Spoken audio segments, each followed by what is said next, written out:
नमस्कार दोस्तों, कैसे हैं आप सभी। और मैं आपका गाइड ओजांक स्वागत करता हूं आज इस बहुत ही महत्वपूर्ण वेबिनार में, जहां पर आपसे आज मैं बहुत ही महत्वपूर्ण बात करने जा रहा हूं। और इस सेमिनार का पर्पस क्या है, क्यों मैंने ये सेमिनार आपके लिए आयोजित किया है, तो उसके बारे में मैं आपसे बात करूंगा।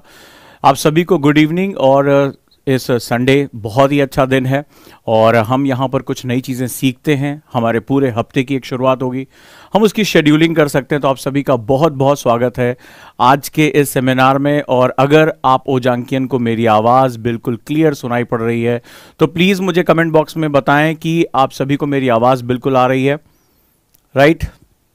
और किस तरह से आज के इस सेमिनार में क्या महत्वपूर्ण चीज़ें आपको पता चलने जा रही हैं, ताकि आप अगला रोड मैप बना सकें। खासतौर पे वो लोग जो भारतीय प्रशासनिक सेवा सिविल सर्विसेज को अपना करियर बनाना चाहते हैं, उनके पास एक पावर मोटिवेशन होना चाहिए कि हमें क्या करना है, राइट दोस्तों। तो अगर मेरी आवाज़ आप सभी तक क्लियर आ रही है तो मुझे बताएं। गुड इवनिंग आप सभी ओजांकियन को, सभी ऊर्जावान जो हमारे छात्र छात्राएं हैं, जो स्टूडेंट्स हैं, उन सभी को मैं अभिनंदन करता हूं इस महान सफ़र को आगे बढ़ाने के लिए। तो आज हम बहुत ही महत्वपूर्ण बात करेंगे और बहुत ही क्रूशियल वे में मैं आपको हर चीज़ समझाऊंगा कि यूपीएससी का करियर अगर आपको बनाना है, जो बिगिनर है स्पेशली, वो इस पूरी परिदृश्य को समझने की कोशिश करेंगे।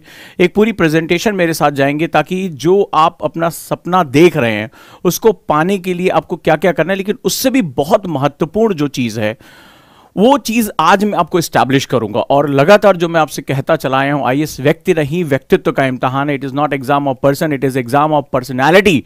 उसको मैं आज यहां प्रूव करूंगा और आप पूरे जीवन का अपना एक परिदृश्य, जो अपनी पूरी लाइफ का जो एक जिसे कहते हैं कि ड्राइंग खींचना, आज इस क्लास के बाद आप और जो है आइडेंटिफाई कर पाएंगे कि आपकी लाइफ कैसी होगी। आज आपके पास मोटिवेशन का एक भंडार होगा, कैसे जो है वो आप अपने पूरे पर्सनालिटी को स्टेप बाय स्टेप चेंज कर सकते हैं। इस क्लास के पीछे जो सबसे बड़ा रीज़न है, वो कई बच्चों ने कहा कि सर हमने जो है ये सुना था कि आपको पर्सनालिटी डेवलप करनी होती है, आप यूपीएससी में आपको एक यूपीएससी के लायक एक प्रशासनिक अभियोग्यता सिविल सर्विसेज एप्टीट्यूड जनरेट करना होता है। आखिर हम वो एप्टीट्यूड कैसे जनरेट कर सकते हैं। तो दोस्तों आज की जो क्लास है वो बिल्कुल इसी के लिए मैंने बनाई है। और इस पूरी क्लास में आप समझ पाएंगे कि आप सिविल सर्विसेज एप्टीट्यूड को कैसे जनरेट कर सकते हैं। तो सभी दोस्तों से मेरा एक निवेदन है, लगातार इस समय जो मैं क्लासेस ले रहा हूं वो आपके प्रश्नों पर आधारित है, वो आपके क्वेश्चंस को फेस करता है और बहुत ही रिसर्च के साथ वो लेकर मैं आ रहा हूं। तो जिन दोस्तों ने अभी तक सब्सक्राइब नहीं किया चैनल को, वो कर लें, क्योंकि मेरे पास जो है वो बाद में मेरे पास व्हाट्सएप पे मैसेज आते हैं कि सर मैं बिगिनर हूं, तैयारी कैसे करूं, मैं आंसर कैसे लिखूं, टाइम मैनेजमेंट कैसे करूं, या तमाम इस तरह की चीजें, नोट्स कैसे बनाऊं। निश्चित रूप से एक स्टूडेंट के जीवन में जब भी वो शुरुआत करता है तो उसको इस तरह के चैलेंजेस का बहुत सामना करना पड़ता है। और आपने देखा होगा कि मैं अपनी जो इजी टू फॉलो मेथड्स होते हैं, सबसे महत्वपूर्ण है, अगर मैं आपको कोई कठिन चीज बता दूं तो उसमें आपको हो सकता है फायदा ना हो, लेकिन जब मैं अपनी प्रैक्टिसेस लेकर आता हूं, अभी आपने देखा कि मैंने आपको मेमोरी इनहैंसमेंट से लेकर आपको जो है वो एक आंसर राइटिंग मेथड से लेकर नोट्स बनाने तक लेकर हमेशा मैंने आपको यूनिक चीजें बताई हैं। तो इस चैनल की जो खास बात है, लगातार इस तरह के प्रोग्राम में लेकर आता रहूंगा। आज जो प्रश्न रहा बहुत बड़ी मात्रा में, सर ये हमारे लिए है क्या और हम इसको कैसे जो है वो मेंटेन कर सकते हैं। बेसिकली इस क्वेश्चन के पीछे एक बहुत महत्वपूर्ण है। आपने देखा कि पिछले कुछ समय से तमाम टॉपर्स अपनी वीडियोस डाल रहे हैं। आज आप ऐसे एरा में हो जहां बहुत आसानी से आपको ये वीडियोस और तमाम इस तरह की चीजें मिल जाती हैं। उसमें एक कॉमन क्वेश्चन उन्होंने कहा, मैंने लगभग जो है वो जितने भी बच्चों ने मुझे फॉरवर्ड किया या देखा, उसमें एक बड़ी कॉमन बात निकल कर आई, दो कॉमन बात निकल कर आई, जिसपे एक का मैं जो है आज आपको जवाब दूंगा। उन्होंने, और बार बार मैं अपने सेमिनार में इसको बार बार कहता रहा हूं, उस दोनों चीजों को कॉमन हम इस्तेमाल करेंगे। वो बार बार हर जाए, आपने देशमुख जो मैडम है उनको आपने सुना, या साफिन सर को जो आपने सुना, सभी को आपने सुना। उन्होंने कहा कि एक पर्पस होना चाहिए, एक उद्देश्य होना चाहिए। मैं सिविल सेवा क्यों ज्वाइन करना चाहता हूं, मैं सिविल सेवा क्यों ज्वाइन करना चाहता हूं, मैं आईएएस क्यों बनना चाहता हूं, मैं आईपीएस क्यों बनना चाहता हूं, ये जो क्यों है, वाई, मैं ऑफिसर क्यों बनना चाह रहा हूं, ये सबसे इंपॉर्टेंट मोटिवेशन होता है। अगर ये नहीं है तो ऐसी कोई भी चीज आगे नहीं है। किताबें मौजूद हैं, एनसीईआरटीज मौजूद है, नोट्स मौजूद है। आज हम डिजिटल एरा में हम जी रहे हैं, तो यहां चीजें बड़ी आसानी से उपलब्ध हैं। ठीक है, आज आपके लिए सहूलियत बहुत ज्यादा। आप कॉल करिए, फ्लिपकार्ट पे जाइए, कोई किताब आपको ढूंढने के लिए जरूरत नहीं है। न्यूज़पेपर ऑनलाइन अवेलेबल है, सब कुछ अवेलेबल है। बट सवाल है कि वही चीजें होने के बावजूद, सुविधाएं होने के बावजूद स्टूडेंट को इतना स्ट्रगल क्यों करना पड़ता। और उन सभी टॉपर्स ने, आपने भी सुना होगा, अगर आप मेरा समर्थन करेंगे, अगर आप कहेंगे हाँ हमने भी ये बात सुनी है, उन्होंने बार बार ये चीज कही है कि मैं ऑफिसर क्यों बनना चाहता हूं, बेसिक पर्पस क्या है, मेरा मोटिवेशन क्या है, जो लंबे समय तक जब हारने की नौबत आती है तो वहां से जीत का जो दायरा होता है वो कैसे तय किया जाता है। क्या सचमुच आपने इस तरह के जो है वो आपने वीडियोस जब देखे हैं तो आपने ये क्वेश्चन आपके सामने आया, उन टॉपर्स ने कॉमनली ये बात कही थी कि आप सिविल सेवा में क्यों जाना चाहते हैं। तो अगर ये क्यों जो है, इसके लिए बहुत से मोटिवेशन हो सकते हैं, लेकिन आज जो मैं आपको देने जा रहा हूं, मैंने बहुत से बच्चों से बात की कि आप देखिए आप समाज में क्या परिवर्तन करना चाहते हैं। मैंने भी बच्चों को इस तरह के जवाब दिए, आप अपने माता पिता के लिए क्या कर सकते हैं, समाज के लिए क्या कर सकते हैं, अपनी प्रतिष्ठा के लिए क्या कर सकते हैं, अपनी प्रेस्टीज के लिए आपके दिमाग में क्या चीजें हैं। बट एक समय बाद जब मैंने खुद इसको रियलाइज किया, मैं जब ध्यान में बैठा कि एक स्टूडेंट जो अभी बिगिनर है, अभी आज पहली बार यूपीएससी का ख्वाब देख रहा है या देखने जा रहा है, उसको इस पूरी पिक्चर, इस सोसाइटी इतनी कॉम्प्लेक्स होती है। जब मैं सोशल इश्यूज पढ़ाता हूं तो वहां पर इतने कॉम्प्लेक्स स्ट्रक्चर आते हैं, मल्टी लेयर जो है स्ट्रक्चर आता है, कि वहां पर एक स्टूडेंट जो अभी 12वीं करके आया, अभी जो ग्रेजुएशन में है, वो कैसे इस सोसाइटी के पिक्चर को समझ पाएगा, उसके लिए समाज में क्या किया जाना है, समाज का एक्चुअली नेचर क्या है, वो उसको कैसे समझ पाएगा। ये चैलेंज लंबे समय से मेरे सामने भी था। इसका समाधान लेकर आया हूं, जहां पर आज आप इस पूरी सेवा का एक बहुत बड़ा, एक जो है ब्रॉडर पिक्चर देखेंगे और आप एनालाइज कर पाएंगे कि वो चीजें क्या हैं जो आपको रियली में मोटिवेट कर सकती हैं। और जब आपके सामने थकावट होगी तो आज की इस वीडियो के बाद आप जाकर उस चैलेंजेस के सामने आंख से आंख मिला के कहोगे हां मुझे पता है कि मुझे क्या बनना है और मुझे पता है कि मुझे क्यों बनना है। तो आज इस क्यों का जवाब, कि मैं सिविल सेवक क्यों बनना चाहता हूं, सारी मुसीबतों के बाद मेरा सबसे बड़ा मोटिवेशन क्या होगा, और आज के बाद आपको अगर इस पूरी पिक्चर को समझ गए तो आज के बाद आपको कोई भी रोकने के लिए इसकी हिम्मत किसी के पास नहीं होगी कि आपको आपके सपनों की मंजिल तक पहुंचने से रोक सके। तो बहुत ध्यान से आज इस क्लास को समझिएगा। और आज की क्लास का जो मेन मोटिवेशन है कि मैं सिविल सेवा क्यों ज्वाइन करना चाहता हूं, और इसी का नाम है पावर ऑफ आईएएस। अब इसमें समाज में होने वाले परिवर्तन, अपने माता पिता के जीवन में होने वाले परिवर्तन, आपके अंदर एक ताकत, प्रतिष्ठा, स्वाभिमान की जो भावना है, उन सभी चीजों को मैं यहां पर लेकर आऊंगा। लेकिन साथ ही साथ आप मैं बताऊंगा कि इसके निगेटिव पॉइंट्स भी क्या है, ताकि आप अभी से अपने व्यक्तित्व में वो तैयारियों को लेकर आइए कि कल इस तरह के प्रेशर को भी आप आसानी से झेल सकें। और आज इस सेवा के बारे में आपको बहुत कुछ जानकारी हो जाएगी। चलिए हम लोग शुरू करते हैं दोस्तों। नेक्स्ट अगर हम चलें तो सभी का जो सपना है कि हम सभी लबासना पहुंचे। इस पूरी कहानी में, इस पूरी पिक्चर में आपको ढेर सारे ऑफिसर दिखाई पड़ रहे हैं, आईएएस और आईपीएस ऑफिसर, और ये देश के बिल्कुल अलग अलग बैकग्राउंड से निकलकर सामने आए हैं। और अगर आप ध्यान देखेंगे इसमें बहुत से ऐसे भी लोग हैं जो बहुत अंडर प्रिविलेज रहे हैं, जिनको जो है इतनी सहूलियत नहीं रही है, जिंदगी ने उनके लिए बहुत मुश्किलें खड़ी कर रखी थी, लेकिन इतनी मुश्किलों से लड़कर भी वो यहां पर पहुंचे हैं। लबासना के अंदर की ये फोटो है और उन्होंने अपने सपनों को सच कर दिखाया। इसमें ऐसे भी बच्चे हैं जो वाकई में बहुत ही पिछड़े इलाकों से आते हैं, जहां पर उनके पास कोई सुविधा नहीं है। ऐसे भी बच्चे हैं जो 12th क्लास में फेल हुए और जिनके पास बहुत अच्छी परसेंटेज भी नहीं रही। ऐसे भी स्टूडेंट रहे मयंक जो बहुत प्राइवेट जगह से पढ़कर आए, बहुत उन्नत अच्छी स्कूलिंग नहीं हुई, बहुत अच्छा कॉलेज नहीं मिला, लेकिन इस सेवा की सबसे खास बात है कि इस एग्जामिनेशन की रिक्वायरमेंट पूरी कर दो। ये एग्जामिनेशन आपको आपके सपनों की मंजिल तक पहुंचा देता है।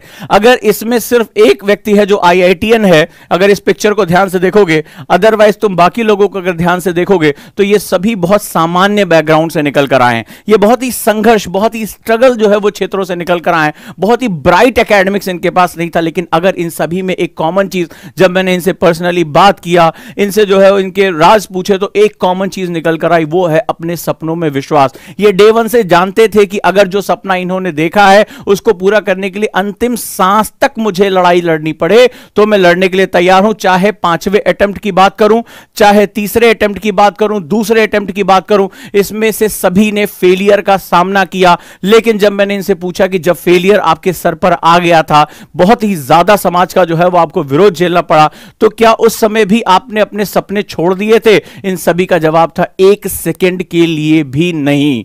मुझे अपने सपनों में विश्वास था कि चाहे आज पहुंचे चाहे कल पहुंचे, हमें पहुंचना है। और सपनों में विश्वास करना, अपने ड्रीम्स में विश्वास करना हमारी सबसे पहली शर्त है। यानी इन्होंने यहां पहुंचने का सपना अपने सबकॉन्शियस माइंड में, अपने अवचेतन मन में पहले ही बिठा लिया था कि हमें इसी रूप में यहां पर पहुंचना है। और चाहे कितनी भी मुश्किलें आए, कितनी भी फेलियर आए, इनकी कितनी भी तोड़ देने वाली कहानियां रही, लेकिन अंत में जो कहते हैं ना, अंत भला तो सब भला। आज सभी अपनी अपने कैडर्स में बहुत ही सेटल्ड हैं, सम्मान है इनका, और सबसे बड़ी बात, आज ये हमारे रोल मॉडल के रूप में जाने जाते हैं। तो डेफिनेटली इस फोटोज में आप भी हो सकते हैं, लेकिन एक याद रखिएगा, दिमाग में डाउट किसी भी पॉइंट पर नहीं आना चाहिए। फेलियर्स कभी भी आपके व्यक्तित्व को नहीं तोड़ सकता है। यही मैं आईएएस या मैं जो सिविल सेवक क्यों बनना चाहता हूं, आज इस सेमिनार का जो मेन फंडामेंटल पॉइंट रहेगा वो यही पॉइंट रहेगा जो आपको मेरे साथ समझना है। चलिए दोस्तों, आगे चलते हैं और आगे समझते हैं। थोड़ा सा मैं इस सर्विस के बारे में आपको बताता हूं। कभी भी मौका मिले तो the steel frame of India, जिसे हम लोग कहते हैं, दीपक गुप्ता की बुक है, उसको पढ़िएगा।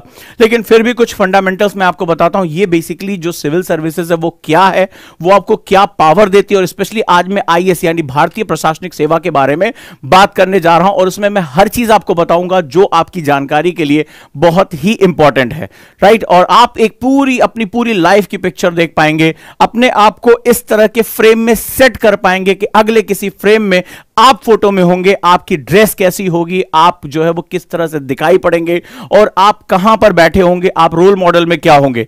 तो आज इस पूरी पिक्चर को बहुत डीपली एनालाइज करिए और यह जानने की कोशिश करिए कि मैं सिविल सेवक क्यों बनना चाहता हूं। नेक्स्ट मूव ऑन करते हैं। तो सबसे पहले अगर हम बात करें, चूंकि मैकाले का जो एक मिनट था, वहां से हम भारत में जो सिविल सेवा जो ब्रिटिश सेवा के अंतर्गत थी, सबसे प्राचीन सेवा के रूप में जानी गई। लेकिन मैं वहां पर नहीं जाऊंगा इसके इतिहास में।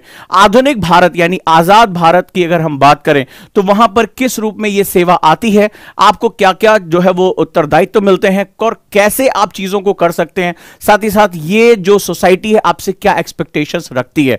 पिछले कुछ समय से आप लोगों ने अगर ध्यान दिया होगा तो तमाम प्रशासनिक अधिकारी बहुत चर्चा में रहे। जैसे आपने जो छत्तीसगढ़ में देखा डीएम को, आपने त्रिपुरा में देखा, यहां पर बहुत कंट्रोवर्शियल उनके साथ वो एक्शन ले रहे थे और नेशनल मीडिया में उनकी बड़ी जो है वो ऐसी तैसी हुई। बाद में उन्हें जो है वो सस्पेंशन, ट्रांसफर, ये सब कुछ उन्हें झेलना पड़ा। तो ऐसी कंडीशन में अब हम लोग यहां बात करेंगे कि ये इतना चैलेंजिंग क्यों है और आप अभी से अपनी पर्सनालिटी में क्या ट्रेड्स लाकर ये पूरा बदलाव कर सकते हैं। अगर ध्यान से मैं यहां पर बात करूं तो 26 जनवरी 1950 को, 26 जनवरी 1950 को हमारा कॉन्स्टिट्यूशन अडॉप्ट किया गया। हमारा कॉन्स्टिट्यूशन हमने जो है वो भारत ने हासिल किया और यहां पर जो है वहीं पर आर्टिकल 315, अनुच्छेद 315 के अंतर्गत यूपीएससी जो आपका ड्रीम डेस्टिनेशन है, वो बॉडी जो आपका एग्जाम कंडक्ट करेगी, यानी एक संवैधानिक संस्था, आर्टिकल 315 के अंतर्गत यूनियन पब्लिक सर्विस कमीशन, संघ लोक सेवा आयोग, जिसका इससे पहले स्वरूप आजादी से पहले फेडरल जो है वो पीएससी के नाम से जाना जाता था, अब वो उसके बाद UPSC, union public service commission के रूप में जाना गया। और इसके अंतर्गत जो आर्टिकल 320 था, 320 के अंतर्गत यूपीएससी क्या फंक्शन करेगी, यानी संघ लोक सेवा आयोग किस तरह से कार्य करेगा, चाहे वो आपकी नियुक्तियों की बात हो, किस तरह से वो रिक्रूट करेगा, इंटरव्यूज के थ्रू, डायरेक्टली रिक्रूटमेंट, या अगर आपको कोई पेंशन संबंधी कोई भी चीज अगर आपके पास आती है, या कल को अगर आप कोई बिहेवियर मिसकंडक्ट करते हैं तो वो किस तरह से आपको दंडित करेगा, इन सभी का फंक्शन जो यूपीएससी का फंक्शन है वो आर्टिकल 320 के अंतर्गत दिया गया। एग्जाम के लिए महत्वपूर्ण हो सकता है। तो संघ लोक सेवा आयोग जो है वो अपना जो स्थापना हुई वो आर्टिकल 315 के अंतर्गत, जो फंक्शन यानी कार्य करने की शक्तियां मिली हैं वो हमें 320 के अंतर्गत यहां पर यूपीएससी को मिली है। और यही वो संस्था है जो आपको सपनों की मंजिल तक आपको पहुंचाएगी। आगे हम लोग जो ड्रीम है वो अपना पूरा करते हैं और इसके बारे में थोड़ी सी और जानकारी लेते हैं। यह जानकारी सिर्फ एक ब्रीफ है यहां पर। जैसा कि आप जानते हैं कि जो आपकी सिविल सर्विसेज एग्जाम है, इसमें तमाम तरह के एग्जाम कंडक्ट होते हैं ग्रुप ए और ग्रुप बी के लिए। सिविल सर्विसेज की अगर हम बात करें और ऑल इंडिया सर्विसेज में तीन सबसे प्रमुख सर्विसेज यानी भारतीय प्रशासनिक सेवा, भारतीय पुलिस सेवा और भारतीय वन सेवा, यानी Indian administrative services, Indian police services और इंडियन फॉरेस्ट सर्विसेज, इन तीनों की अगर बात करें तो इसमें जो सिविल सर्विसेज हमारे लिए सबसे महत्वपूर्ण है, जो आपका ड्रीम डेस्टिनेशन है, उसके 3 स्टेजेस होते हैं जिसमें वो पूरी तरीके से आपको परखते हैं। बड़े ध्यान से इसको समझने की कोशिश करिएगा। जहां पर पहला स्टेज प्रिलिमिनरी होता है, यानी प्रारंभिक परीक्षा, जो कि एक क्वालिफाइंग नेचर का होता है। सबसे पहले स्टूडेंट को इस तरह के ऑब्जेक्टिव पेपर का सामना करना पड़ता है। एक अन्य वीडियो में मैं इसके बारे में बहुत विस्तार से बता चुका हूं। इसके पश्चात जो प्री को क्वालिफाई करते हैं वो मेंस में जाते हैं 1750 नंबर के लिए, वहां पर वो स्ट्रगल करते हैं और फिर उसके बाद उनको इंटरव्यू के लिए कॉल किया जाता है। इस तरह से कुल मिलाकर जो मेंस और इंटरव्यू के मार्क्स होते हैं वो फाइनल जो है वो रिजल्ट की तरफ आते हैं और यहां पर एक फाइनल रिकमेंडेशन दिया जाता है और उसमें जो उस समय की सीटों के हिसाब से आईएएस, आईपीएस और अन्य जो आपकी सेवाएं हैं उसके अंदर उनकी नियुक्तियां की जाती हैं।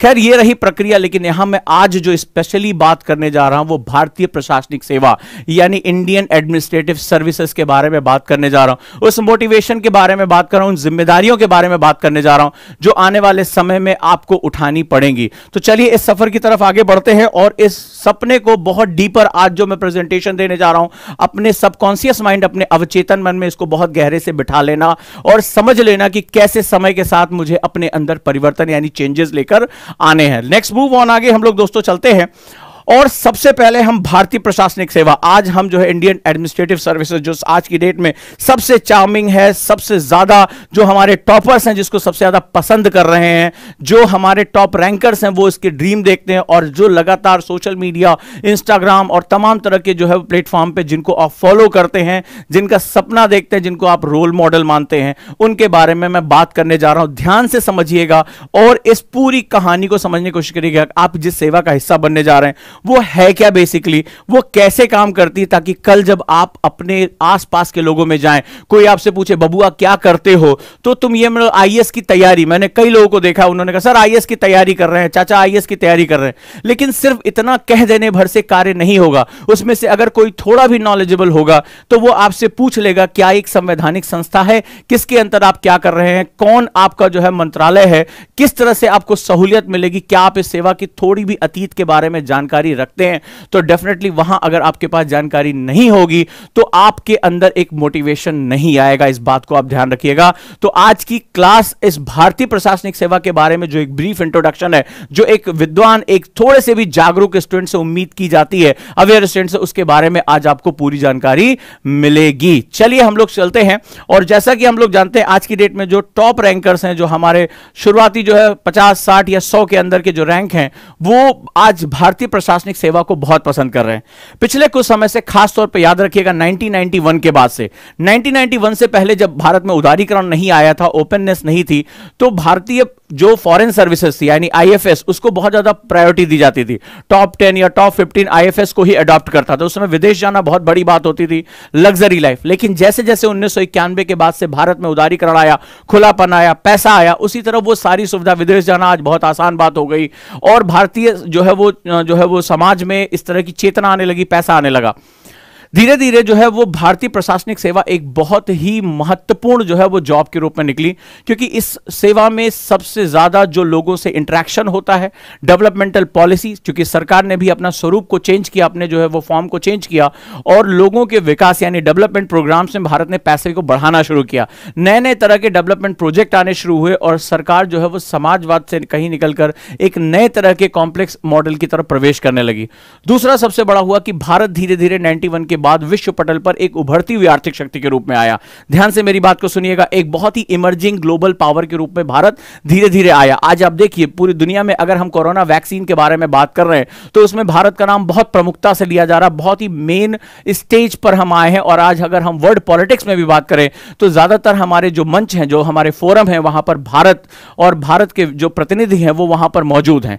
ये आप एक ऐसे समय पे हैं जहां इंडिया बहुत तेजी से राइज कर रहा है और इंडिया की पावर को राइज किया जा रहा है।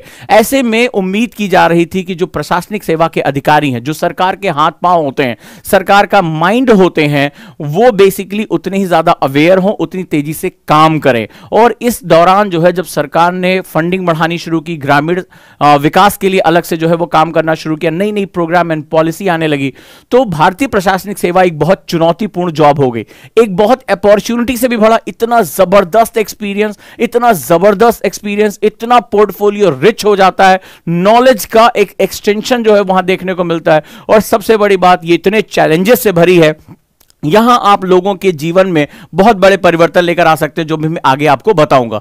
तो सबसे पहले अगर हम बात करें तो 1858 से यानी 1858 से 1946 यानी आजादी तक का जो समय था, वहां पर इसको आईसीएस के नाम से जाना जाता था, right, Indian civil services. Basically British सरकार के लिए यह एक बहुत ही मजबूत तंत्र था, बहुत ही इसमें इंपॉर्टेंट ट्रेनिंग हुआ करती थी, और उस समय के जो अधिकारी हुआ करते थे बहुत ब्रिलियंट माने जाते थे, चाहे वो जॉर्ज एवरेस्ट रहे हो या अगर हमारे पुरातत्व यानी आर्कियोलॉजिकल सर्वे ऑफ इंडिया के उस समय जिन्होंने एस्टैब्लिशमेंट किया था, वो सारे जो है वो उस समय के आईसीएस के अधिकारी हुआ करते थे, राइट। तो यहां पर आगे हम लोग चलते हैं।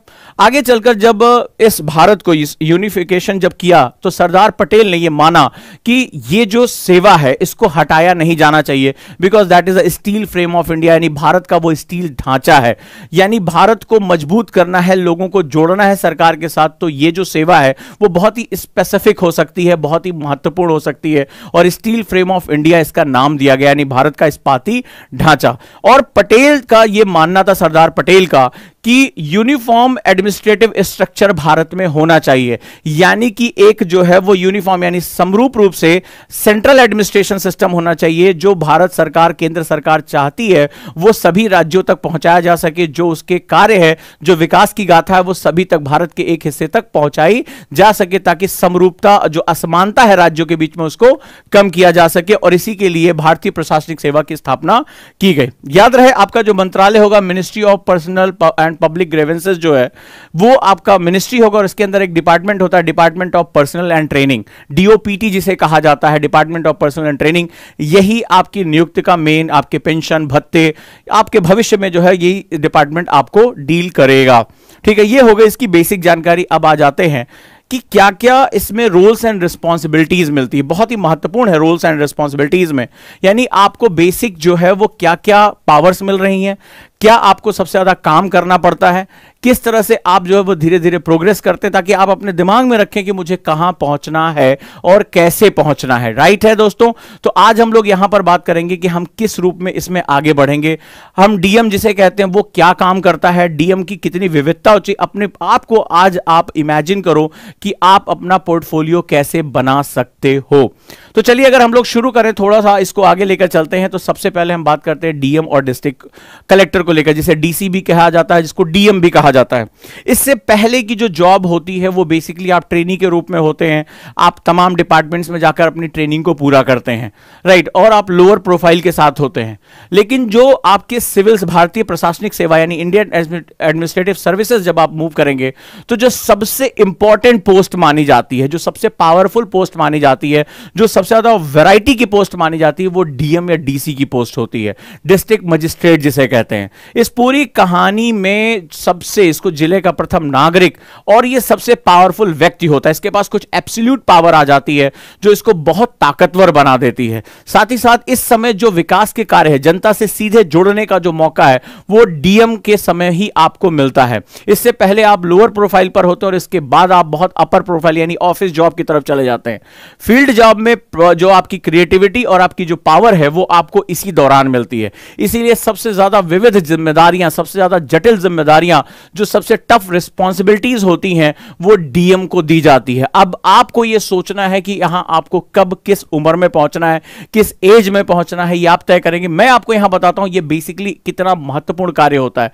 फॉर एग्जाम्पल अगर हम बढ़े तो सबसे महत्वपूर्ण काम होता है जो डीएम का या डीसी का जो काम होता है, वो कलेक्शन ऑफ रेवेन्यू, जो लैंड रेवेन्यू, राजस्व को इकट्ठा करना। ये अंग्रेजों के समय से चला आ रहा है, और जो आपका भूमि का कर है, राजस्व है, वो सारा इकट्ठा करना।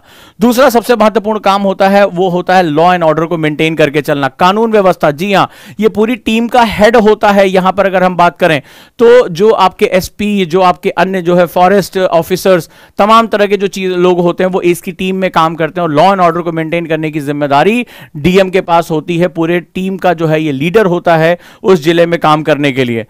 अगला जो काम है वो एग्जीक्यूटिव मजिस्ट्रेट का भी ये काम करता है। जो न्यायिक काम है वो भी, खासतौर पे जो सिविल डिस्प्यूट्स है, जो लैंड डिस्प्यूट्स है, वो भी काम देखने, यानी इसको जो है न्यायपालिका का भी कार्य करना पड़ता है। अगर हम बात करें तो कोऑर्डिनेशन, जितने भी डिपार्टमेंट्स हैं उसके अंदर कोऑर्डिनेशन करके रखना, ताकि सरकार जो चाह रही है, जो राज्य सरकार, केंद्र सरकार की जो आकांक्षा है, उसको वो पूरा कर सके। साथ ही साथ डिजास्टर मैनेजमेंट, पिछले कुछ समय से आपने देखा, चाहे कहीं भूकंप है, चाहे चक्रवात है, कहीं आगजनी हो रही है, कुछ भी हो रहा है, डिजास्टर मैनेजमेंट करने करने का जो सबसे प्रमुख जिम्मेदारी होती है वो डीएम की होती है, और लबासना में इसके लिए अलग से स्टडी अब जो है वो कराई जा रही है। अगला अगर हम बात करें मेंटेनेंस ऑफ लैंड रिकॉर्ड, यानी कि जो है वो भूमि का जितने भी दस्तावेज है उसको भी ये पूरा करने का कार्य करते हैं, और साथ ही साथ उस जिले की सभी जेलों को भी एडमिनिस्ट्रेशन, उसका प्रशासनिक हेड कौन होता है, डीएम ही होता है दोस्तों। इस हिसाब से अगर हम बात करें तो ये बहुत ही इंपॉर्टेंट प्रोफाइल होती है, बहुत ही रिच प्रोफाइल होती है। इसके बाद अगर हम बात करें जिला परिषद का सीईओ, जैसे अभी आपने देखा टीना डाबी जिनको जो है जिला परिषद का सीईओ बनाया गया, डिविजनल कमिश्नर जिसे के अंदर कई जिले आ जाते हैं वो इसके साथ जो है वो जोड़ते हैं। प्रिंसिपल सेक्रेटरी, अब ये ऑफिस जॉब होती है, अब आप फील्ड से निकलते हैं अब ऑफिस जॉब की तरफ, यानी अब जो है आप मंत्रिमंडल के साथ, पॉलिटिक्स के साथ अब डील करना शुरू कर देते हो, उनको आप कोऑर्डिनेट करते हो, यानी प्रशासन और राजनीति दोनों के बीच में लिंक करना शुरू कर देते हो। तो प्रिंसिपल सेक्रेटरी में वो आईएएस ऑफिसर वो होते हैं जो उस स्टेट का, या अगर सेंटर पे जा रहे हैं पीएमओ, सीधे प्राइम मिनिस्टर ऑफिस में या सीधे सीएम को रिपोर्ट करने का जितना भी एडमिनिस्ट्रेशन होता है उनका ये हेड होता है। इसके बाद चीफ सेक्रेटरी ऑफ स्टेट्स, यानी राज्य का जो मुख्य सचिव होता है जो सीधे सीएम को रिपोर्ट करता है, वो बहुत ही महत्वपूर्ण होता है। ये जितना भी आपके जो है स्टेट में जितने भी ऑफिसर्स हैं आईएएस ऑफिसर, उनका जो है बॉस कर कोई होता है चीफ सेक्रेटरी, और लास्ट में जो सबसे हायर पोस्ट होती है वो होती है कैबिनेट सेक्रेटरी की पोस्ट, और जो सीधे पीएमओ को साथ अटैच होता है, सीधे प्रधानमंत्री को रिपोर्टिंग करता है, और ये पूरे देश के जितने भी आईएएस ऑफिसर है, प्रशासनिक सेवा के अधिकारी हैं, उन सभी का बॉस माना जाता है। सुप्रीम पोस्ट होती है।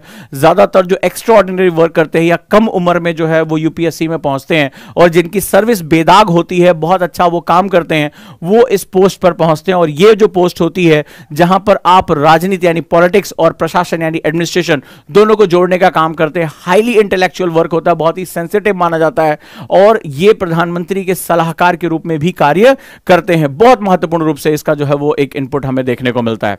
तो इस तरह से आपकी जो प्रशासनिक सेवा का जो एक चार्ट है वो बहुत ही विविध है, बहुत विविधता से भरा। देखिए, आप राजस्व भी, इकोनॉमिक्स का भी काम कर रहे हैं, आप जुडिशरी का भी काम कर रहे हैं, आप जो है वो अपनी लॉ एंड ऑर्डर यानी पुलिस की जो टीमों को निर्देश देना, सुरक्षा करना, डिजास्टर मैनेजमेंट, रेगुलेटरी लेकर आना, लैंड रिकॉर्ड्स को मेंटेन करना, लैंड एक्विजिशन, अगर कोई सरकार ने कहा मुझे सड़क बनानी है, भूमि चाहिए, तो भूमि को अधिग्रहण करने का जो राइट होता है उस डिस्ट्रिक्ट में वो डीएम के पास होता है। बहुत ही महत्वपूर्ण ये कार्य होता है।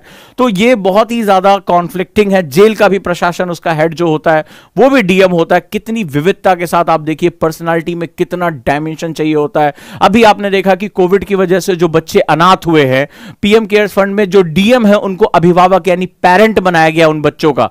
यह भी एक बहुत बड़ी जिम्मेदारी है कि उनके पूरे टाइम उनकी पढ़ाई हो, राइट टू एजुकेशन के अंदर उनको शिक्षा मिल सके, इन सब की जिम्मेदारी डीएम को दी गई। यानी बहुत ही ज्यादा जिसे कहते हैं कि तलवार की धार पर चलने जैसा ये काम होता है। लेकिन ये जो पावर होती है वो हर किसी को नहीं दी जा सकती। आप देखिए, अगर आप मानसिक रूप से जो है वो हिले हुए हैं, आप थोड़ा भी अगर थोड़ी सी चीजों पे घबरा जाते हैं, आपको खाने के बाद नींद आती है, आप दबा के सोना चाहते हैं, तो मेरे ख्याल से इतनी जिम्मेदारियां, इससे भी कई गुना ज्यादा जिम्मेदारियां, वो शायद आप इतनी सजगता के साथ नहीं निभा पाएंगे।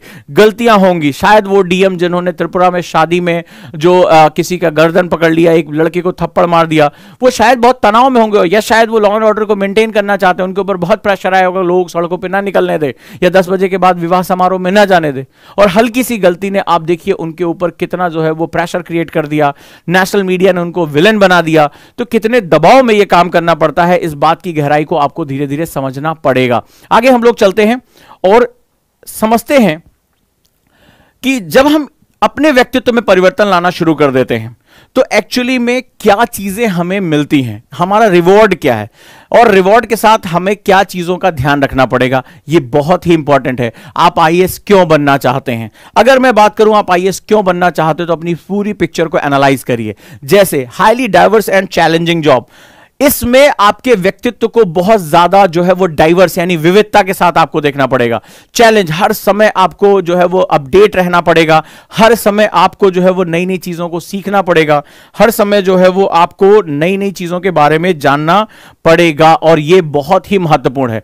यानी आप ये देखिए, आप इकोनॉमिक्स के बारे में भी जान रहे हैं, आप जो है डिजास्टर मैनेजमेंट, ज्योग्राफी के भी बारे में जान रहे हैं, आप सोसाइटी को भी देख रहे हैं, आप क्रिमिनल जो है वो जस्टिस की तरफ भी जा रहे हैं, आप लॉ एंड ऑर्डर को मेंटेन कर रहे हैं। कितना डाइवर्स जो है ये काम होगा, अंदाजा लगाइए। दूसरा, ग्रेट इंपैक्ट ऑन सोसाइटी, आप समाज पर इतना परिवर्तन लेकर आते हैं, इतना ज्यादा चेंजेस लेकर आते हैं जिसकी कोई हद नहीं। समाज पे ये चेंजेस बहुत इंपॉर्टेंट होते हैं, याद रखिएगा।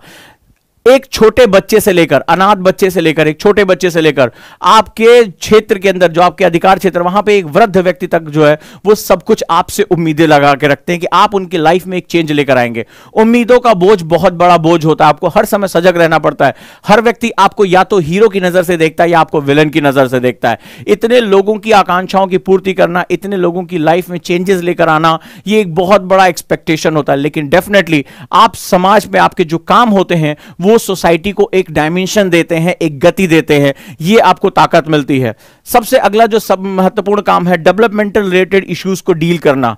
सरकार चाहती है कि गांव में विकास हो, पानी जो है वहां पहुंचे, महिलाओं को स्वास्थ्य मिले। ये सब कुछ जो करने का सरकार की जो चाहत है, जो इसकी इच्छा है, वो आपके सिविल सर्विसेज के माध्यम से ही जो है वो आगे जा सकती है। आप सबसे इंपॉर्टेंट एजेंट हो जाते हैं। भारतीय प्रशासनिक सेवा के अधिकारी इस डेवलपमेंटल कार्य को अगर शिद्दत से करते हैं तो बहुत बड़े बड़े चेंजेस, आपने वो कहानियां सुनी होंगी जिसमें बहुत बड़े बड़े चेंजेस उन्होंने करके दिखा दिए। और अगर वो अपने कर्तव्य परायण नहीं है, अपने पद से हटे हुए हैं, भ्रष्टाचारी है, तो वो बहुत बड़ा डिजास्टर भी क्रिएट करते हैं। ऐसे जाने हजारों लाखों लोगों को उनका हक नहीं मिलता और उनकी जिंदगी हमेशा के लिए बर्बाद हो जाती है। अगला अगर हम बात करें तो जो आईएएस ऑफिसर्स होते हैं एक कंपनी के सीईओ की तरह होते हैं। वो अपने डिस्ट्रिक्ट के सीईओ की तरह हैं, सारे निर्णय वो लेते हैं किसको क्या मिलेगा और क्या नहीं मिलेगा, इतनी अकूत ताकत उनको मिलती है और ये बहुत ही महत्वपूर्ण होता है। आगे हम बात करें तो जो ऑफिसर्स जो आईएएस में बनते हैं, समाज में उनको बहुत ज्यादा रिस्पेक्ट है, बहुत ज्यादा रिस्पेक्ट है, चाहे वो उनके परिवार हो, आसपास के लोग हों या जिनके लिए वो काम कर रहे हैं। आज भी अगर आप देखें, किसी डीएम को देखें, किसी डीसी को देखें, तो जबरदस्त रिस्पेक्ट, उसका सम्मान बहुत ज्यादा है। किसी और सेवा में इतना सम्मान नहीं है। इसी वजह से अगर हम बात करें, सेवा कोई भी कम नहीं है, चाहे वो डॉक्टर की हो, चाहे पुलिस की हो, सभी बहुत अद्वितीय हैं। लेकिन इसमें परिवर्तन करने का इतना चांसेस है, इतने चेंजेस करने के जो है वो अपॉर्चुनिटीज हैं जिसकी कोई हद नहीं है। तो ये यही कारण है कि डॉक्टर भी जो है वो सिविल सेवा में जा रहा है, इंजीनियर भी सिविल सेवा में जा रहा है, जो बीए किया वो भी सिविल सेवा की चाहत रखता है। तो अलग अलग क्षेत्रों के लोग सिविल सेवा की तरफ जा रहे हैं इसी वजह से, क्योंकि यहां पर जो परिवर्तन है, जो रिस्पेक्ट है, जो सुरक्षा है, वो बहुत ही ज्यादा है। राइट, अगर आपके व्यक्तित्व में कुछ नया सीखने की, चैलेंजेस को फेस करने की क्षमता है तो डेफिनेटली ये जो है वो सेवा आपका स्वागत करती है। अगर आपके चाहत है कि मुझे लोगों की लाइफ में चेंज लेकर आना है, मुझे अपने कामों से नेशन में कंट्रीब्यूशन करना है, मैं उन लोगों से अलग लाइन में खड़ा हूं जो राष्ट्र से हमेशा कुछ चाहते हैं कि राष्ट्र मेरे लिए करेगा, राष्ट्र मुझे देगा, नेशन मेरे लिए करेगा। अगर आप उन लोगों में से हैं जो अपने राष्ट्र के लिए करना चाहते हैं, जो अपने राष्ट्र में कंट्रीब्यूशन करना चाहते हैं, जिनकी अपनी लाइफ का एक मकसद है कि मुझे ये परिवर्तन लेकर आने ही आने हैं, सिविल सेवा उनका स्वागत करती है। उस ऐसे जो यूथ है उनको अपने सराखों पर बिठा के रखती है। बस ध्यान रखिएगा कि ये एक ऐसी सेवा है जहां आप जो है वो पूरी जो आपकी लाइफ होगी वो एक कॉज के लिए जो है परिवर्तित हो जाएगी। याद रखिएगा, जो पावर होती है वो कभी भी एब्सोल्यूट नहीं आती है। पावर हमेशा रिस्पॉन्सिबिलिटीज के साथ ही आती है। पावर की तरफ तो हमारा यूथ अट्रैक्ट होता है कि बहुत ताकत आ जाएगी, बहुत पावर मिल जाएगा। रिस्पॉन्सिबिलिटी को अगर आप समझेंगे तो बैलेंस क्रिएट कर पाएंगे, कभी आपका दिमाग जो है वो आउट ऑफ कंट्रोल नहीं होगा। अगली अगर हम बात करें, लॉट ऑफ फैसिलिटीज, जैसा कि आप जानते हैं, बंगला, गाड़ी, कन्वे, सुरक्षा, बॉडीगार्ड, शोफर, ये सब जो है हर चीज जो है वो उनके एक इशारे पर उनको हासिल हो जाती है। लॉट ऑफ फैसिलिटीज उनको जो है मिलती है, बहुत अधिक जो है उनको जो है समाज जो है सुविधाएं देता है, सरकार उनको सुविधाएं देता है, कहीं पर भी उनको किसी चीज की किल्लत नहीं होती है। एक आम आदमी के पासपोर्ट और एक राजनयिक पासपोर्ट में जमीन आसमान का अंतर होता है। जब आप एयरपोर्ट पर जाते हैं आपको लंबी लाइन में चेक इन कराना पड़ता है, इनके लिए अलग से सुविधा होती है, ये सीधे प्रवेश कर सकते हैं, हमेशा हाईली इफेक्टिव लोग होते हैं।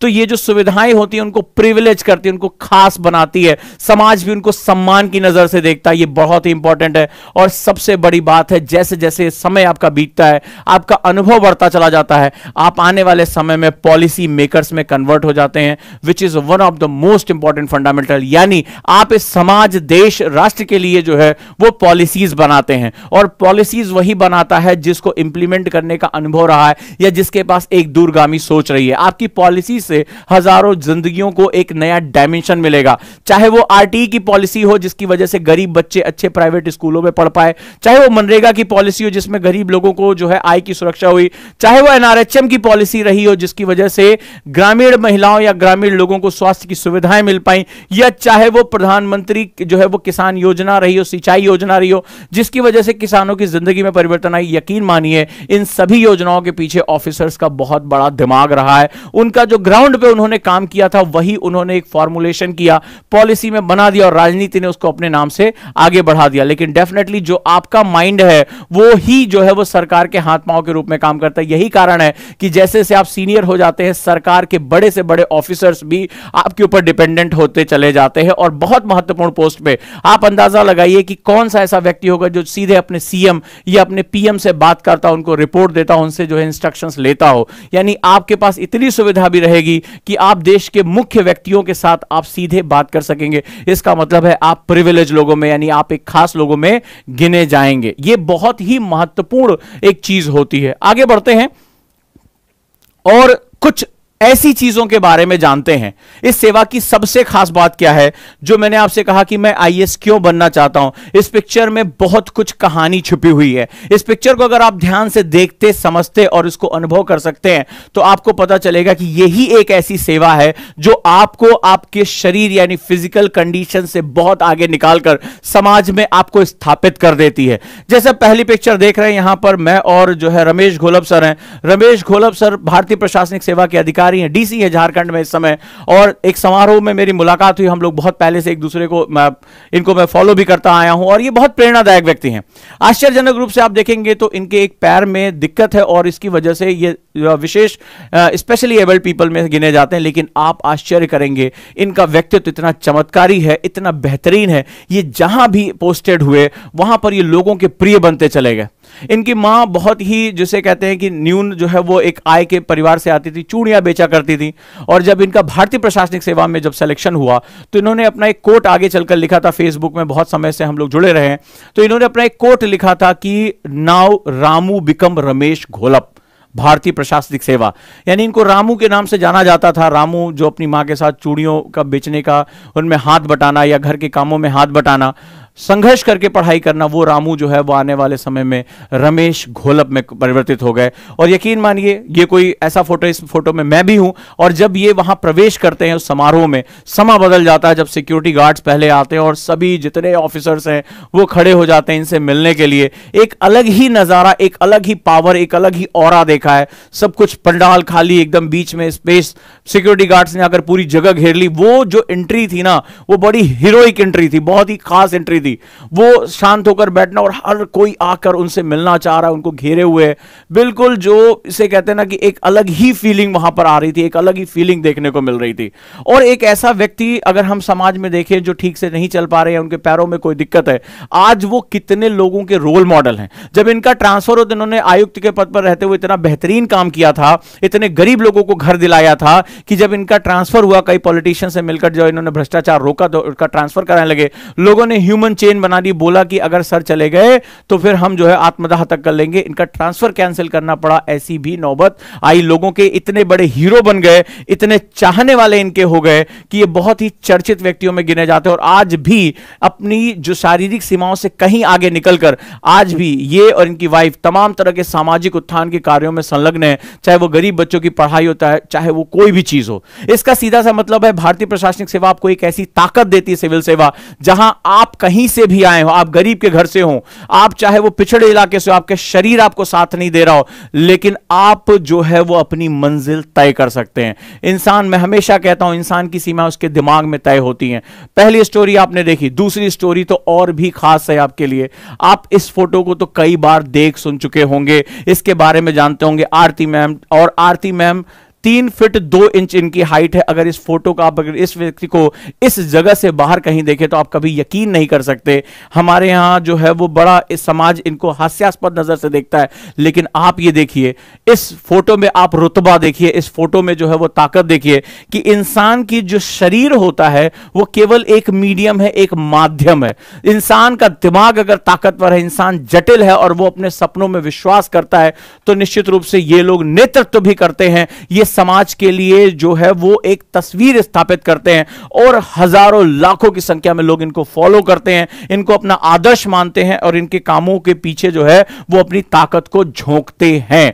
ये है भारतीय प्रशासनिक सेवा की वो ताकत, वो हिम्मत जो आपको बहुत ऊंचाइयों तक लेकर जाती है। तीसरी फोटो तो खैर पर्सनली मैं जिसको बहुत एडमायर करता हूं, मेरे हर सेमिनार में जिनके बारे में बात होती है, वो लेडी जो इनका जीवन ही, जिनका नाम ही एक संघर्ष की वो गाथा बनता है जिसे आने वाले समय में भी याद किया जाएगा। सिर्फ इंसान महिलाओं के लिए प्रेरणा, एक व्यक्ति जिसका 60% शरीर काम नहीं कर रहा हो, मैं बात कर रहा हूं यूपीएससी टॉपर इरा सिंघल जी की, जिनकी लाइफ अपने आप में ही एक प्रेरणा है, जिनका नाम ही अपने आप में एक मोटिवेशन है, जिन्होंने यह संघर्ष किया कि जब पहली बार उनका सिलेक्शन हुआ तो यूपीएससी ने उनको सेवा में लेने से मना कर दिया। उनके शरीर की वजह से जाकर कोर्ट में लड़ाई लड़ी और अगली बार जो है वो यूपीएससी टॉपर बन के निकली। आप ये सोचकर देखिए, जिसकी 60% बॉडी काम ना कर रही हो, वो इंसान कितनी तकलीफों में हो और वो इंसान आज समाज का रोल मॉडल है।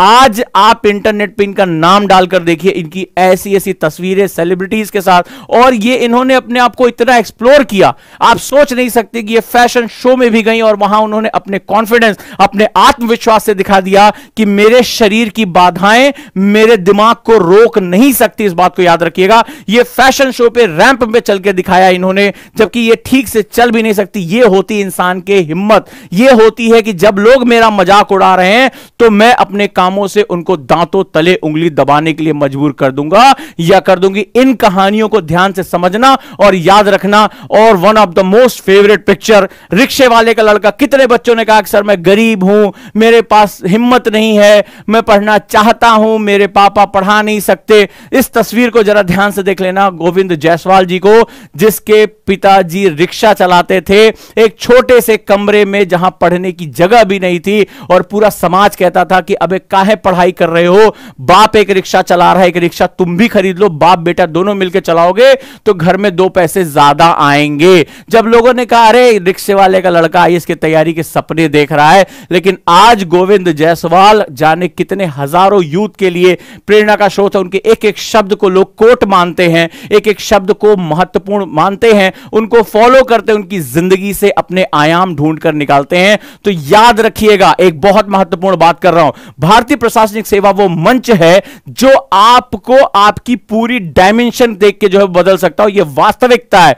आज कितने लोगों के आप रोल मॉडल बन जाओगे, कितने लोगों को आप प्रेरित करोगे, जिंदगी भर वो आपको देखेंगे, सुनेंगे, पढ़ेंगे और उसकी वजह से वो अपनी जो जटिल स्थितियां हैं वो निकल कर याद रखेंगे। याद रखिएगा, पैसा कोई भी कमा सकता है, पैसा तो प्रॉपर्टी डीलर भी कमा सकता है, पैसा किसी के पास भी आ सकता है, लेकिन इस समाज में लोगों को प्रेरित करने का, इस समाज में लोगों को इतना प्रेरित करने का, इतना इन्फ्लुएंस करने का कि उनकी जिंदगी मोटिवेट हो जाए और वो खुद अपने आप को अपनी स्थिति से निकाल सके, अपनी सिचुएशन से निकाल सके, ऐसे लोगों को लीडर कहा जाता है। ये सभी लीडर्स हैं, इन्होंने अपने काम से इस समाज में एक आयाम तय किया है। इन्होंने बताया है कि मेरी जो पैसे की कमी, मेरे शरीर की कमी, मेरी कोई भी जो है वो कमी मुझे मेरे सपनों को पाने से रोक नहीं सकती। मेरी बात याद रखिएगा, आपको करोड़ों का पैकेज मिल जाए और आप एक गुमनामी की जिंदगी में 4-6 दोस्तों के साथ सैटरडे संडे पार्टी करते हुए बिता दे, वो एक अलग दुनिया होती है।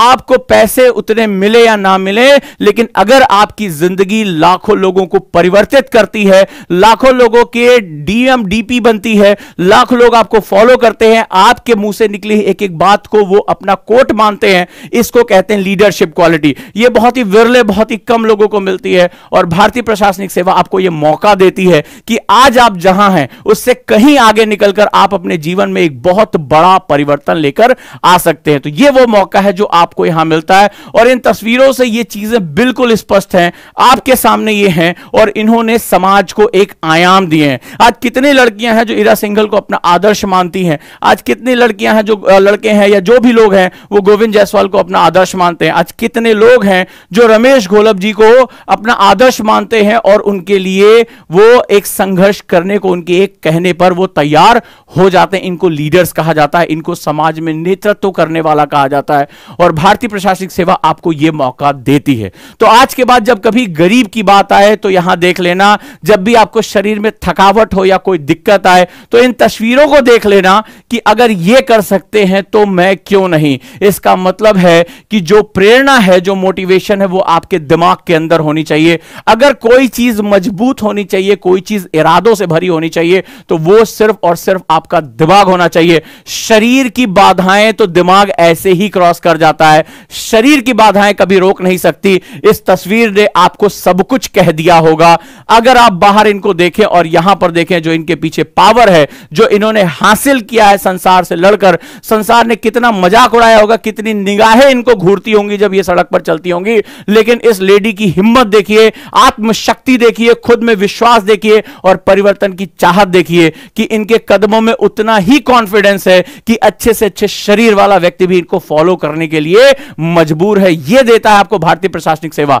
और न सिर्फ अपने लिए, हजारों लाखों की संख्या में यह फोटो शेयर होती हैं, देश का हर युवक और युवती देखता है और इनसे प्रेरणा लेता है। यानी कल इन तस्वीरों में आप भी हो सकते हैं जहां आपको लोग फॉलो करें, जहां आपकी जो चीजों को देखा जाए और आप जाने कितने यूथ के लिए आप एक आने वाले समय में इंस्पिरेशन हो जाएं। लेकिन दूसरों के लिए इंस्पिरेशन बनने से पहले खुद की एक लड़ाई लड़नी पड़ती है, याद रखना। दूसरों की इंस्पिरेशन तब बनोगे जब खुद के अंदर की जो जटिलताएं, जो मुश्किलें हैं, उससे लड़के दिखा दो, उन पे जीत लो और जीत के लीडर बन जाओ। दुनिया तुम्हें ऑटोमेटिकली फॉलो करेगी, क्योंकि इन्होंने किया खुद को खर्च, तब तुमने किया इनको गूगल पर सर्च। याद रखिएगा, इन्होंने खुद को खर्च किया, इसीलिए आपने इनको गूगल पे सर्च किया। यह सबसे महत्वपूर्ण बात है। अगर तुम भी दूसरों का मोटिवेशन बनना चाहते हो, इंस्पिरेशन बनना चाहते हो, तो आज से, अभी से खुद को खर्च करना शुरू कर दो, अपने सपनों के लिए लड़ना शुरू कर दो। और शरीर, स्थिति, समाज, पैसा, इन सब की बाधाएं कोई बहुत बड़ा मैटर नहीं करती हैं। अगर कोई चीज मैटर करती है तो वो तुम्हारी मेंटल स्ट्रेंथ, तुम्हारी विल पावर, अपने सपनों में एक गिद्ध नजर के साथ उसको देखने की क्षमता, जिसमें तुम्हारे सपने सोते समय भी तुम्हारे दिमाग में चल रहे हो कि लबासना, लबासना और सिर्फ लबासना, मुझे और किसी चीज से न चाहत है, न मोहब्बत है, मेरी यही आशिकी है और आज से मेरा यही रोमांस है। अगर जीना है, मरना है, तो सिर्फ तुम्हारे लिए कोई गीत गाना है, कोई शायरी लिखनी है, तो सिर्फ लबासना के लिए। अगर यह हद तक मोहब्बत है तो डेफिनेटली तुम्हें वहां पहुंचने से कोई जो है वो रोक नहीं सकता। और यह इतिहास गवाह है कि जिसने शिद्दत से अपनी मोहब्बत को चाहा है, उसको उसकी मोहब्बत मिली है और उसको कोई भी मिलने से रोक नहीं सकता। तो डेफिनेटली यहां पर मैं बात करूंगा। लेकिन यहां तो दिक्कत यह होती है कि हमारे दिमाग में कई मोहब्बतें चल रही होती हैं, कई चीजें चल रही होती हैं और हम ये भूल जाते हैं कि हम भी किसी की इंस्पिरेशन बन सकते हैं। हम दूसरों से इंस्पिरेशन ढूंढते रहते हैं। ताकत आज से आजमा लो कि तुम्हें अब दूसरों की इंस्पिरेशन बनना है, लेकिन उस दूसरों को जो है वो रोशनी देने से पहले उस दिए और बाती को जलना पड़ता है। तो जलने की ताकत लेकर आओ। रोशनी दूसरों से कब तक ढूंढते रहोगे? रोशनी का जरिया बनो, रोशनी का कारण बनो, लेकिन रोशनी का कारण बनने से पहले तुम्हें खुद को जलाना पड़ेगा। तैयार हो अगर हाँ मैं जलाने के लिए, तो इन तस्वीरों को अपने दिलो दिमाग में बसा लेना और आज से सोच लेना कि अगर इनको इनकी बाधाएं नहीं रोक पाई, अगर रामू को रमेश घोलप बनने से उनकी स्थितियां नहीं रोक पाई, गोविंद जायसवाल को रिक्शे वाले का बेटा होने के बावजूद रिक्शा नहीं चलाना पड़ा, वो भारतीय प्रशासनिक सेवा के अधिकारी बने, तो याद रखिएगा कि ये आपको भी दुनिया की कोई ताकत रोक नहीं सकती, अनटिल अनलेस, जब तक आपका दिमाग आपको ना रोक दे। तो आज से रुकना नहीं है, आज से अपने चलने का सफर शुरू करना है। कहानी का एक हिस्सा पूरा होता है, लेकिन अब भी याद रखिएगा मैंने क्यों कहा आईएएस व्यक्ति नहीं व्यक्तित्व का इम्तिहान है। और इस पूरी कहानी में आपको अपने व्यक्तित्व को बहुत ही उच्च स्तर पर रखना पड़ेगा। वो कारण बहुत ही महत्वपूर्ण है और वो है इस सर्विस में कुछ ऑक्यूपेशनल हैजार्ड भी होते हैं। इसीलिए इस सर्विस को जो एग्जाम है वो बहुत ही कठिन बनाया गया है, बहुत ही जटिल बनाया गया है, ताकि हर छिछले व्यक्तित्व का व्यक्ति जो थोड़ी सी बातों से घबरा जाता है, जिसका दिमाग भटकता है, जो प्रेशर में डिसीजन नहीं ले जाता सकता, वो इस सेवा का पार्ट नहीं बन सकता। वो ऑक्यूपेशनल हैजार्ड यानी इस सेवा में कुछ नुकसानदायक चीजें भी हैं जो आपको समझनी पड़ेंगी। और उसमें सबसे पहला है आपको लगातार अपडेट, अपनी नॉलेज का अपडेट करना पड़ेगा, आपको अपनी शिक्षा के स्तर को बढ़ाना पड़ेगा, नई नई चीजें लगातार सीखनी पड़ेंगी। ऐसा नहीं कि आज मेरा जो यूपीएससी क्रैक हो गया, अब मुझे किताबों को जला के फेंक देना चाहिए, अब तो मैं जो है वो ऐश की जिंदगी जीऊंगा। अब आपने देख लिया कि आपको कानून, राजस्व, लॉ एंड ऑर्डर, समाज, हर चीज की नॉलेज होनी चाहिए और आपको लगातार खुद को अपडेट करते रहना पड़ेगा, तभी आप इसमें आगे बढ़ पाएंगे, क्योंकि चुनौतियां बहुत ही विविध स्तर की हैं। अगला अगर बात करें, बहुत ही अनप्रेडिक्टेबल लाइफ होती है, कई बार इतने तनाव से गुजरना पड़ता है। इस समय जितने भी ऑफिसर्स हैं, जो भी डीएम है, इस समय आप देखेंगे अगर कोविड उनको मेंटेन करना है तो उनकी लाइफ में जो है वो 24-24 घंटे की ड्यूटी, क्योंकि आप लोक सेवा के अंतर्गत हैं। बहुत ही आपने देखा गलती कोई और करता है और सजा इनको भुगतनी पड़ती है, ट्रांसफर कर दिया, डिपार्टमेंट चेंज कर दिया, ठीक है। तो यहां पर आपको बड़ी अनप्रेडिक्टेबल लाइफ का सामना भी कर सकता है। ऐसा नहीं कि आप सुबह 9 बजे निकलें और शाम को 5 बजे जो है अपने बच्चों के साथ जो है आकर बैठे या अपने परिवार के साथ बैठे। यहां आपको अगर कोई आकस्मिक सिचुएशन आ गई तो आपको लगातार काम करना पड़ सकता है। नेक्स्ट है lot of expectation from people, यानी लोगों की आपसे बड़ी उम्मीदें होती हैं। ये उम्मीदें पॉजिटिव भी होती है और ये नेगेटिव भी होती है। माफिया भी आपसे उम्मीद करेगा, एक करप्ट पॉलिटिशियन भी उम्मीद करेगा कि आप उसके लिए एक इलीगल माइनिंग का जो है वो काम करा दोगे, और एक वृद्ध व्यक्ति भी करेगा कि उसको वृद्धावस्था पेंशन भी दिला दो, और अगर आप नहीं दिला पाए तो आपको वो कर्ज भी और वो श्राप भी देकर चला जाएगा, वो आपको कोसेगा भी। तो ऐसी कंडीशन में याद रखिएगा, लोगों की उम्मीदों का बहुत बड़ा दबाव होता है।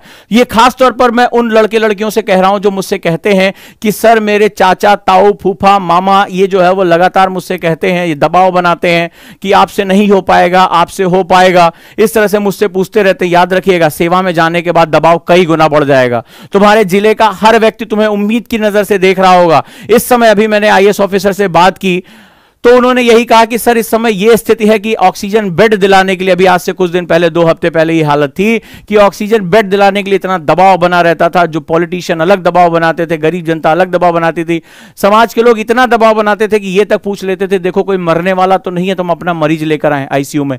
ऐसी स्थिति भी रही है। अगला अगर हम बात करें प्रेशर फ्रॉम सोसाइटी, समाज की तरफ से बहुत दबाव आता है और ये दबाव पॉजिटिव और नेगेटिव दोनों होता है। आपके अपने रिश्तेदार आपके सर पर चढ़े रहेंगे, जो आपके जो है भांजे हैं, आपके भतीजे हैं, कि जरा मामा ये दिला दो, चाचा ये दिला दो, 2-4 जमीनें इधर उधर करा दो। ये दबाव बना रहेगा और यही आपको अनएथिकल करने की तरफ भी प्रेरित करेगा। अगला अगर हम बात करें फ्रीक्वेंट ट्रांसफर्स, बहुत ही इंपॉर्टेंट है। जरा सा भी कोई बात हुई, राजनीतिक पार्टी बदल गई, कुछ भी, लगातार ट्रांसफर्स आपके जो है वो होते रहेंगे। स्थिरता आपको इसमें जल्दी नहीं मिलेगी। और अगला हम बात करें लगातार पॉलिटिकल प्रेशर, इसके बारे में तो आप जानते हैं कि राजनीति का पॉजिटिव नेगेटिव प्रेशर लगातार बना रहता है। इसका मतलब है ये पूरी सर्विस जो है वो बहुत ही चलायमान, बहुत ही काइनेटिक है, चलती रहती है और लगातार दबावों का सामना करना पड़ता है। इसीलिए मैंने कहा आईएएस व्यक्ति नहीं, व्यक्तित्व का इम्तिहान है, और इस प्रेशर को वही डील कर सकता है जो लंबे समय तक इसके साथ चल सके। नहीं तो क्या होगा, ब्लड प्रेशर के मरीज हो जाओगे, लाइफ स्टाइल मेंटेन नहीं कर पाओगे, समय से जो है वो खाना नहीं खा पाओगे, बीपी का पेशेंट, शुगर का पेशेंट, ये बहुत आसानी से आपको इसमें जो है मिल जाएगा। लेकिन अगर लंबे समय तक आप जो है वो ओरिएंटेड रहे तो डेफिनेटली इस सेवा में आपको करने के लिए बहुत कुछ है। इसीलिए इस सेवा को बहुत जटिल बनाया गया। आपने देखा होगा जो प्री मेंस इंटरव्यू का एग्जाम है वो आपको बहुत ही जटिलता, बहुत ही टफनेस की तरफ लेकर जाता है। This is very important point, ये बहुत ही महत्वपूर्ण है, याद रखिएगा। तो आज से जब भी आपके ऊपर प्रेशर आए तो अपने आप से कह देना, यस प्रेशर आया है, मुझे अब यही मौका है मुझे काम करने, क्योंकि आने वाले समय में प्रेशर कई गुना बढ़ जाएगा, याद रखना। तो दोस्तों आज ये मैंने आपको बताया कि भारतीय प्रशासनिक सेवा में क्या पॉजिटिव है, क्या आपके चैलेंजेस हैं, और कैसे अभी से प्रेशर को, अपने समाज के आने वाले दबाव को, लोगों के ताने को, अपने शरीर की कमियों को, पैसे की कमी को कैसे आप किनारे करते हुए एक बहुत ही बड़ा डायमेंशन क्रिएट कर सकते हैं। और ये आपको करना चाहिए मेरे ख्याल से। और इस सेवा की रिक्वायरमेंट्स क्या हैं ये बहुत आपको समझ में आ गई होंगी। तो आज से आप जब अपनी डायरी लिखें कि मैं सिविल सेवा में क्यों जाना चाहता हूं, मैं आईएएस क्यों बनना चाहता हूं, तो आज आपके पास बहुत स्पष्ट जवाब उपलब्ध होंगे। और यही जो आपका मोटिवेशन है, याद रखिएगा। अब आपको आज के बाद से, जितने ओजांकियन मुझे सुन रहे हैं, आज के बाद से आपको मोटिवेशन ढूंढना नहीं है, अपने जीवन को ऐसे तय करना है, अपनी लाइफ को ऐसे प्लान करना है कि आने वाले टाइम में आप हजारों लाखों लोगों का मोटिवेशन बन सके। कब तक हम दूसरों से रोशनी की उम्मीद करते रहेंगे? अब हमें जलना है और दूसरों के लिए रास्ते बनाने हैं, रोशनी हमें पैदा करनी। हमारे समाज में बहुत अंधकार है, तो परिवर्तन के एजेंट अगर बनने का आपके अंदर इच्छा शक्ति है कि मुझे इस समाज में, इस देश में एजेंट ऑफ चेंज यानी परिवर्तन के एक कारक के रूप में आना है, तो सिविल सेवा में आपका बहुत बहुत स्वागत है। और आपके ख्वाबों में जो आजकल सोशल मीडिया पे चलता है कि एक लग्जरी गाड़ी से आप उतरेंगे और जाएंगे बागीचों में, आपको अंगूर खिलाए जाएंगे, तो मैंने आपको ऑक्यूपेशनल हैजार्ड में बता दिया ऐसा नहीं होगा। आपको लगातार दबाव, तनाव, इन सब का सामना करना पड़ेगा। और अगर आप छिछले और हल्के व्यक्तित्व के होंगे तो इस सेवा में आप ज्यादा देर तक टिक नहीं पाएंगे, ये याद रखिएगा। तो मैंने दोनों चीजों को बताने की कोशिश की। आपके लिए पॉजिटिव क्या है, आप समाज के हीरो से लेकर पॉलिसी मेकर तक जो है जा सकते हैं। पावर, पैसा, आपकी प्रतिष्ठा, सम्मान, सुविधा, ये सब कुछ आपके पैरों में होगी। आपको समाज को एक दिशा देना है। तो जो आज को मुझे सुन रहे हैं, जितने भी आपके गर्ल्स एंड बॉयज जितने भी हैं, वो मुझे ध्यान से सुने और इस पूरी कहानी के मर्म को समझें। एक मेरी बात का चिंतन करें कि अब मुझे किसी से मोटिवेशन ढूंढना नहीं है, मुझे अपनी लाइफ को ऐसे बनाना है, ऐसे परिवर्तित करना है कि मैं दूसरों के लिए मोटिवेशन बन सकूं। अगर इस मंत्र को आज आपने अपना लिया, इस मंत्र को आज आपने लिख लिया, और कैसे मैं दूसरों के लिए इंस्पिरेशन बनूंगा, कैसे मैं दूसरों को रास्ता दिखाऊंगा, अगर आपने इस मर्म को जान लिया, इस रहस्य को समझ लिया, तो आज के बाद आपको आपके रास्तों पर जाने से दुनिया की कोई ताकत रोक नहीं पाएगी। यह बात याद रखिएगा, मेरी इस बात को समझ लीजिएगा। यूपीएससी का सबसे बड़ा मंत्र मैं आपको देकर जा रहा हूं कि अब मुझे दूसरों के लिए इंस्पिरेशन बनना है, और जब चिराग जलते हैं, रोशनी करते हैं, तो उन्हें खुद को जलाना पड़ता है। जलने की तपन तो आपको झेलनी पड़ेगी, बिस्तर से जल्दी उठना पड़ेगा, ज्यादा देर तक पढ़ना पड़ेगा, अपनों से दूरी बनाकर रखनी पड़ेगी, अपनी पढ़ाई का समय निकालना पड़ेगा, अपना टाइम टेबल फॉलो करना पड़ेगा, अपनी नींद को धक्का देना पड़ेगा, अपने सुख, चैन, सोशल मीडिया एडिक्शन सबको निकालकर फेंकना पड़ेगा। क्योंकि क्या तुम जलने के लिए तैयार हो? क्या तुम जलकर इस समाज को रोशनी देने के लिए तैयार हो? अगर तुम इस समाज को रोशनी देने के लिए तैयार हो तो यह याद रखिएगा, आने वाले समय में जाने कितनी डीपीज में आपकी फोटो कोई रोक नहीं सकता। आप कहीं से भी हो, आप कोई भी हो, यकीन मानिए सिर्फ और सिर्फ अपने डेस्टिनेशन को आज से याद रखना। और डेस्टिनेशन को अगर याद रखोगे तो दुनिया की कोई ताकत तुम्हें रोक नहीं पाएगी, यह बात याद रखिएगा। उम्मीद करता हूं कि आज आपके सवालों के जवाब मिले होंगे। दो महत्वपूर्ण चीजें आपको बता दूं, बहुत ही महत्वपूर्ण परिवर्तन के अंतर्गत पॉलिटिकल साइंस ऑप्शनल, जैसा आप जानते हैं टीना डाबी का भी रहा है, पीएसआईआर हम शुरू कर रहे हैं ऑफिसर्स के साथ, और वो है आपका 28 जून से। ऑप्शनल के लिए बहुत से बच्चे पूछ रहे थे, तो इसकी लगातार जो है वो वैल्यू एडिशन क्लासेस भी आपको लगातार मिलती रहेंगी। कॉन्सेप्टर बैच चल ही रहा है, और बहुत महत्वपूर्ण मैं फिर से बता दूं, 3 दिन और बचे हुए हैं। किसके लिए? Only 3 days left, right. We are going for the next 3 days। NCERT आंदोलन, कई बच्चों ने मुझे मैसेज किया, एनसीईआरटी आंदोलन आपको पता है कि बहुत ही खास बैच है ये, राइट, एनसीईआरटी आंदोलन का। और ये 9 जून से मैं शुरू कर रहा हूं। फिर से मैं बता दूं, कई लोगों ने पूछा इसमें सर क्या है, एक क्विक रिवीजन कर लूं कि LWMI नोट्स, इसके बाद आपको नोट्स वोट्स बनाने की झंझट खत्म। इसके बाद BTL, आपको एनसीईआरटीज का टेंशन मैं खत्म कर दूंगा। इसके बाद आपको एनसीईआरटीज पर फोकस नहीं करना, आगे अपने मेंस पे फोकस करिए, एसए पे फोकस करिए। बिटवीन द लाइन कॉन्सेप्ट आप मेरे साथ चलेंगे चारों सब्जेक्ट के लिए। और ये जो है मैंने आपको एक डायमेंशन दिया था कि इतनी फीस में आपको मिल जाएगा 9 जून से। तो रिमेनिंग 3 days बचे हुए आंदोलन में, और एक नया एरा ही लेकर आ रहा हूं, एक नई मैथोलॉजी में जो है मैं आपको एनसीईआरटीज पढ़ाने जा रहा हूं।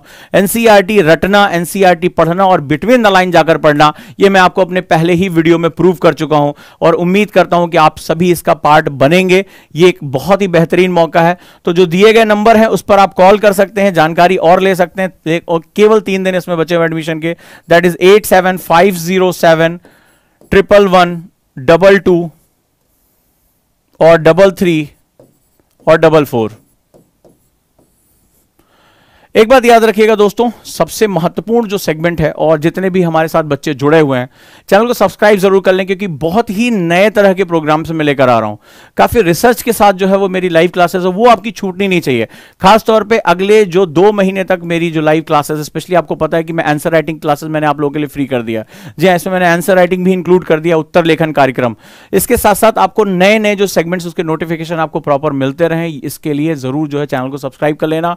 नहीं तो आप बाद में मुझसे पूछते हैं कि सर ये वाला वीडियो कहाँ है, वो वाला वीडियो कहाँ, अखबार कैसे पढ़ें, टाइम टेबल कैसे मैनेज करें, वो सारी चीजें मैं यहां पर लेकर आऊंगा। और अगला जो मैं क्लास लूंगा वो बहुत ही महत्वपूर्ण क्लास होगी और आपको एक फॉर्मेट देने जा रहा हूं जिसके बाद आपको टाइम मैनेजमेंट में प्रॉब्लम नहीं आएगी। सिर्फ टाइम मैनेजमेंट नहीं, हेल्थ मैनेजमेंट में भी आपको प्रॉब्लम नहीं आएगी। और मैं आपको सिखाऊंगा MIT यानी मोस्ट इंपॉर्टेंट टास्क को कैसे आइडेंटिफाई करते हैं और अपने 24 घंटे को आप कैसे मैक्सिमम यूटिलाइज कर सकते हैं, इसके बारे में मैं आपसे जल्दी बात करूंगा। लेकिन आप मेरे साथ जुड़े रहिएगा। कई बच्चों ने कहा कि सर टाइम टेबल बनाने में, शेड्यूल को बनाने में, हेल्थ को मेंटेन करने में बैलेंस नहीं क्रिएट हो पा रहा है। इसके लिए मैं एक इंटरनेशनल मैथोलॉजी लेकर आ रहा हूं और जल्दी ही वो वीडियो भी मैं आपके सामने लेकर आऊंगा और आपको एक फॉर्मेट दूंगा। ऐसा नहीं कि सिर्फ बताऊंगा, एक फॉर्मेट दूंगा जिसके साथ आप जुड़कर अगले जो 30 से 60 दिन होंगे वहां पर अपनी लाइफ को आप काफी परिवर्तित कर सकते हैं। जुड़े रहिए। Thank you so much. उम्मीद करता हूं कि आज आपको क्लास अच्छी लगी होगी। दोपहर में ये क्लास चलेगी, राइट, और ये बाइलिंगुअल क्लास है, हिंदी और इंग्लिश दोनों के लिए। आप जानते हैं मुझे दोनों में कोई दिक्कत नहीं आती है। नोट्स के बनाने का तरीका, क्लास पढ़ने का तरीका, सब कुछ मैं NCERTs में चेंज कर दूंगा, ये बात ध्यान रखिएगा। Only 3 days to go.